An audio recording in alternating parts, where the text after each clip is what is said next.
السلام عليكم ورحمة الله تعالى وبركاته. الحمد لله رب العالمين. اللهم صل وسلم على سيدنا محمد النور الأنوار وسر الأسرار وترياق الأغيار ومفتاح باب اليسار سيدنا محمد المختار وآله الأطهار وأصحاب الأخيار عدد نعم الله وإفضاله.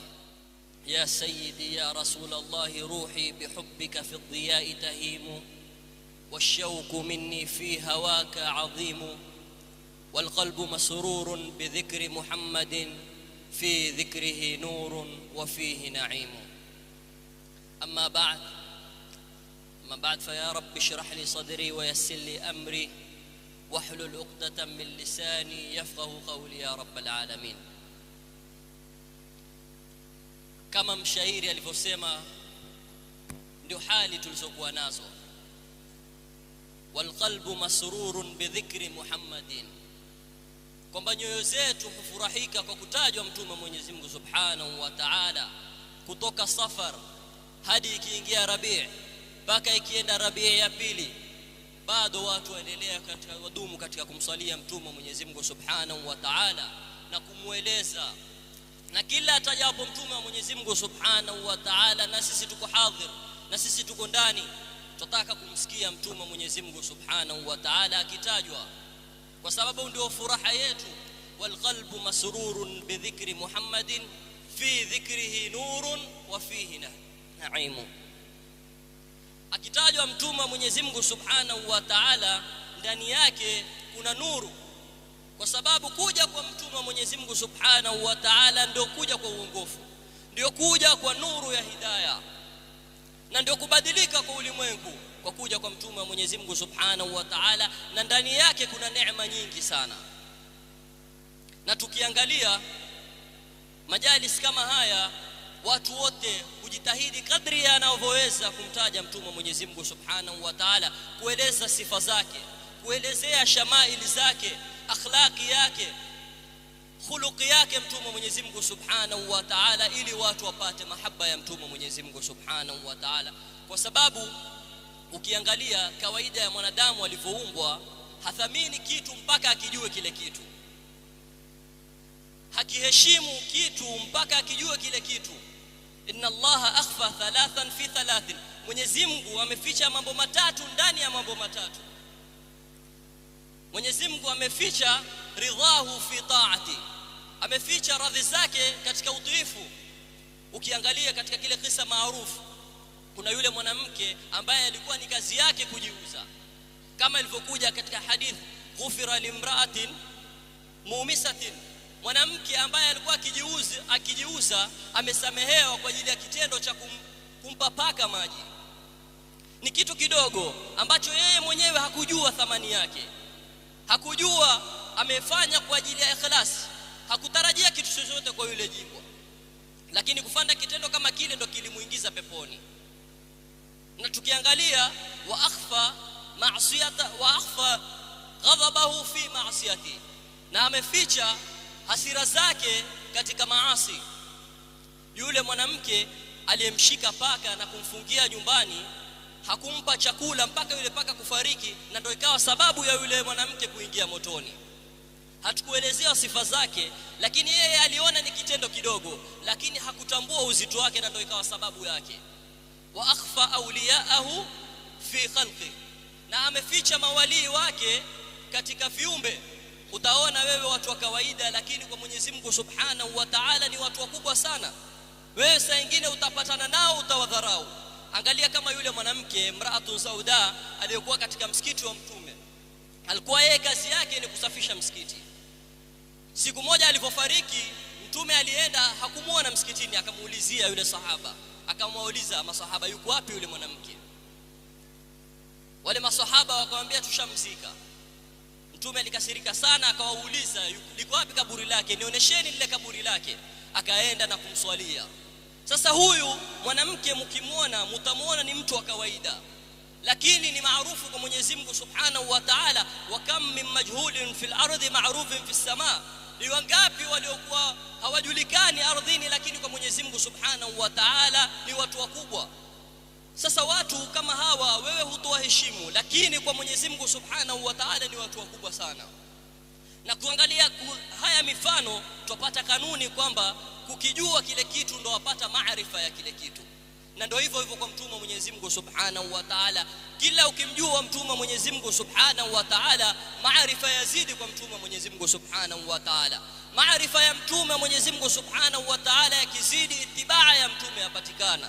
Na Mwenyezi Mungu akasema kul in kuntum tuhibbuna Allah fattabi'uni, waambie kwamba wakimpenda Mwenyezi Mungu Subhanahu wa Ta'ala wakufuate wewe mtume Mwenyezi Mungu Subhanahu wa Ta'ala.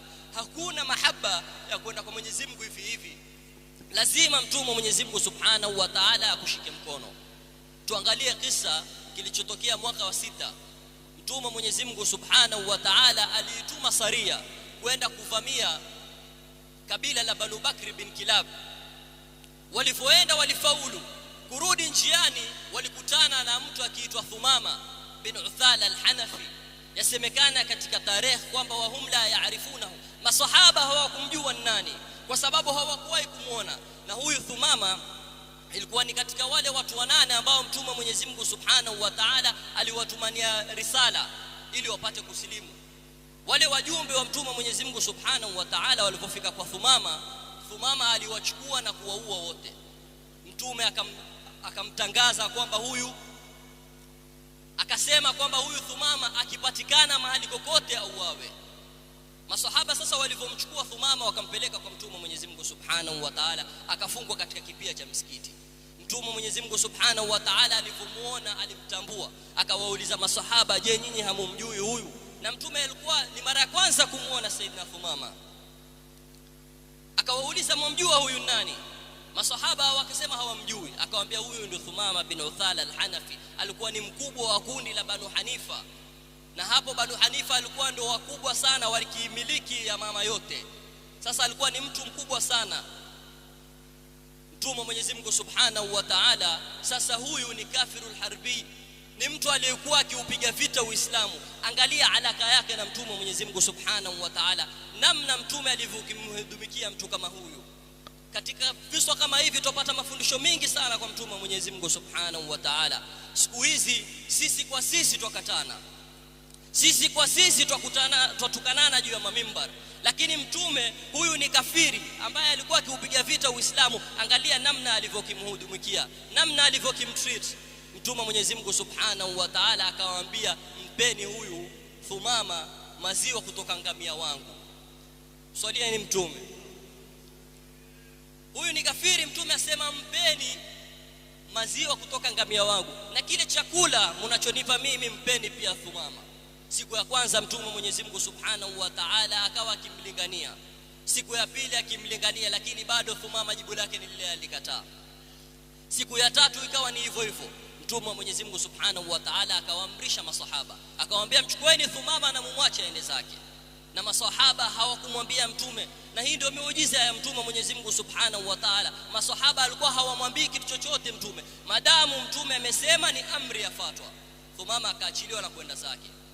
Akarudi Thumama akamwambia, ya Rasulullah, ashhadu an la ilaha illa Allah wa ashhadu annaka Muhammadar Rasulullah.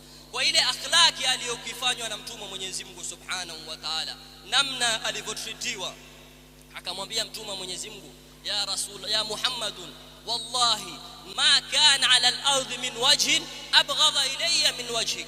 Akamwambia, hakuna uso ulikuwa nikuchukia katika hii dunia kama uso wako ya Rasulullah. Fakad asbaha wajhuka ahabba alwujudi kulliha ilayya. Na sasa uso wako mtume Mwenyezi Mungu Subhanahu wa Ta'ala umekuwa uso ukipendekeza zaidi kwangu kuliko uso wa mtu yote duniani. Tukiangalia hapa mtume hakubadilika, tukiangalia hapa Madina ni ile ile, masahaba ni wale wale, lakini kilichobadilika ni nini? Maarifa ya kumjua mtume Mwenyezi Mungu Subhanahu wa Ta'ala. Na Thumama mbeleni akacheza dori kubwa sana kwa Uislamu kwa kule kumjua mtume Mwenyezi Mungu Subhanahu wa Ta'ala. Na ndio maana sisi sahihi tumtangaza mtume Mwenyezi Mungu Subhanahu wa Ta'ala, tumweneza mtume Mwenyezi Mungu Subhanahu wa Ta'ala ili vijana wetu wapate kumpenda kama vile Thumama alivyomjua mtume Mwenyezi Mungu Subhanahu wa Ta'ala na kuamiliana naye na kumpenda mtume Mwenyezi Mungu Subhanahu wa Ta'ala. Na tukiangalia katika Qur'ani Mwenyezi Mungu asema kwamba wa minan nasi man yattakhidhu min duni llahi andada yuhibbunahum ka hubbillah walladhina amanu ashaddu hubban lillah. Hapa Mwenyezi Mungu Subhanahu wa Ta'ala ataja mahaba ya aina mbili. Mahaba ya kwanza ni ya wale watu ambao wanamshirikisha Mwenyezi Mungu Subhanahu wa Ta'ala, na mahaba ya pili ni wale wanaompenda Mwenyezi Mungu Subhanahu wa Ta'ala. Mahaba ya kumpenda mtume Mwenyezi Mungu Subhanahu wa Ta'ala lazima upitie kwa mtume Mwenyezi Mungu Subhanahu wa Ta'ala, qul in kuntum tuhibbuna Allaha fattabi'uni. Sasa kumfika kwa Mwenyezi Mungu ni kupata itibaa ya mtume Mwenyezi Mungu Subhanahu wa Ta'ala. Na vile vile ukiangalia siku hizi vijana wetu wameletewa watu maarufu, wameletewa wachezaji, wameletewa waimbaji ili wapate kuwafuata. Wale wachezaji wamechongwa, wamepewa mishahara mikubwa sana, wanaangaliwa, akhlaki yao inatengezwa kwa media ili vijana wetu wawapate. Sahihi katika majumba yetu, wewe ukitoka hapa jaribu muulize mtoto wako ni mtu gani ampenda, atakwambia ni mchezaji fulani. Kwa sababu ya nini? Kwa sababu hakuna mtume Mwenyezi Mungu Subhanahu wa Ta'ala kutangazwa, ndio maana wao waleta wale. Ili kukikosekana mahaba ya mtume wa Mwenyezi Mungu Subhanahu wa Ta'ala, watu waingie pale, ndio mwisho vijana wetu watapelekwa katika shirki, watapelekwa katika kumshirikisha Mwenyezi Mungu Subhanahu wa Ta'ala. Kwa sababu dunia sasa ni muhimu sana kumuelezea mtume Mwenyezi Mungu Subhanahu wa Ta'ala, kwa sababu wako watu wengi wanaopiga vita Uislamu, wako watu wengi wanaotaka kuharibu Uislamu. Na inshallah na sisi tusichoke tumueleze mtume wa Mwenyezi Mungu Subhanahu wa Ta'ala, tueleze shamaili za mtume wa Mwenyezi Mungu Subhanahu wa Ta'ala, ili watu wapate kumfuata, ili vijana wetu wapate maarifa ya mtume wa Mwenyezi Mungu Subhanahu wa Ta'ala, ili wapate kumpenda mtume wa Mwenyezi Mungu Subhanahu wa Ta'ala. Kwa haya machache inshallah Mwenyezi Mungu atujalie minal ladhina yastami'una alqawla wa yattabi'una ahsana. فالذين آمنوا به وعزروه ونصروه واتبعوا النور الذي أنزل معه أولئك هم المفلحون. والذين اتبعوا نوال ambao kwamba wamemfuata mtume, waazzaruhu na wakamtangaza mtume. Kumtangaza ni kumweleza na kujifakhiri kwa mtume sallallahu alaihi wasallam. Na kitu kikubwa ambacho kwamba kimeelezwa hapa ilikuwa ni tabia nzuri. Na mtume sallallahu alaihi wasallam kabla hajaambiwa kuamrisha watu kuswali, kufunga, kwenda Maka, kutoa zaka, alifundisha tabia nzuri. Na mpaka Mwenyezi Mungu akamwambia wa innaka la ala khuluqin adhim, wa innaka, na hakika wewe, la ala khuluqin, uko juu ya tabia nzuri.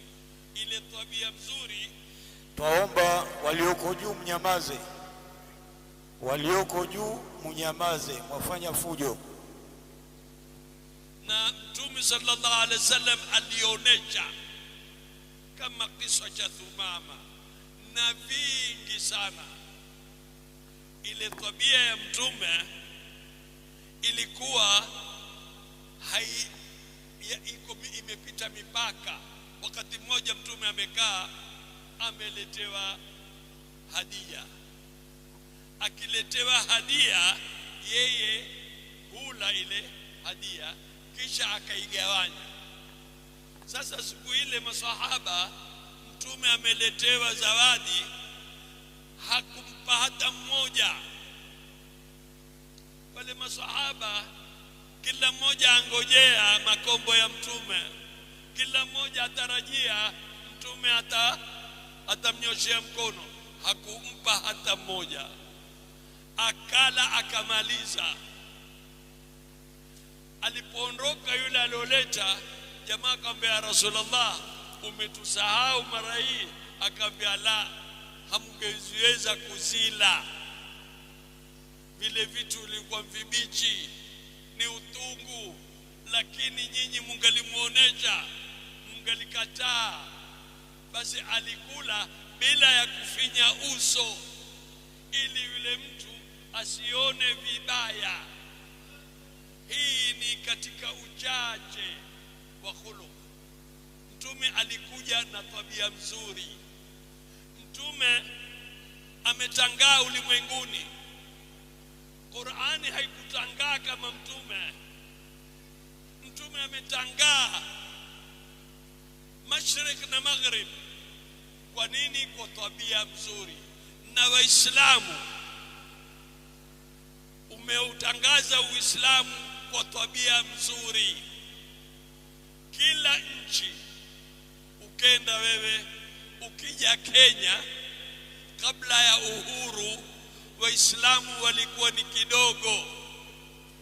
Baada ya uhuru na sasa waendelea. Yote ni kwa sababu ya tabia nzuri. Lazima tuzishike tabia za mtume. Lazima tumsome mtume. Kisha Mwenyezi Mungu anatuambia wa'azaruhu, na mumtangaze. Lazima tumtangaze. Mwenyezi Mungu asema waman yu'adhim sha'air Allah fa innaha min taqwal qulub. Mwenye kuadhimisha tambuzi za Mwenyezi Mungu. Angalia aya hii, waman yu'adhim sha'air Allah, yazungumza juu ya mash'ar al-haram, yazungumza juu ya Safa na Marwa, yazungumza juu ya Mina na Muzdalifa. Sasa yazungumza pia na wale ngamia wa kutindwa, kwamba ni mash'ar ni katika waman yu'adhim sha'air Allah. Sasa je, ikiwa vitu kama vile, ikiwa makamu Ibrahim ni sha'airillah, je mtume mwenyewe ni katika adham min sha'airillah? Lazima tumtangazeni mtume, lazima tumwigizeni mtume. Mtume amekuja na tabia njema kabisa, raha kabisa, mpaka Mwenyezi Mungu alimstaajabia akamwambia fabima rahmatin min Allah. Ameanza kwa jari wa majururi, ni rehma ilo iye wewe, rehma yako. Linda lahum, umekuwa laini kwa watu wako, umepita kiasi kwa kupenda kwa laini kwa watu wako. Watu wamesababisha vifo vya watu 70 katika Uhud. Wamefuata, wamemkasirisha mtume, wameondoka mahali ambao mtume amewaambia wasimame, wamesababisha vifo vya watu 70. Wa ala rasi Hamza wa ala rasi Mus'ab bin Umair. Madina nzima ililia kwa sababu ya watu wale ambao kwamba walifanya kinyume na mtume. Lakini mtume alikuwa laini, kwa hata hakuambia chochote. Linta lahum, ulikuwa laini kwao, hata uso hakuwageuzia, bali alikaa nao. Kwa tabia ya ulimwengu mzima kutoka wakati ule mpaka leo, watu kama wale huwa wao ni treason, lazima wauawe. Lakini mtume alikuwa linta lahum. Walau kunta fadhan ghalidha alqalbi, lau ungekuwa wewe ni una ukali sana, ukatoa mato yako ukawa mkali kabisa, lafadhu min hawlik, wangekimbia, wangekukimbia. Lakini ulikuwa linda lahu. Mwenye mtume alifanya mambo kama yale kuwafundisha watu na wao wawe kama yeye. Yeye ndio risala. Tabia mzuri ndio kitu kikubwa, na lazima tabia mzuri tukianze majumbani kwa wazee wetu. Je, wewe waamiliana vipi na mama yako? Vipi na shangazi yako? Vipi na jirani zako? Hii ndio jambo kubwa sana. Mtume mwenyewe alikuwa asikitika sana.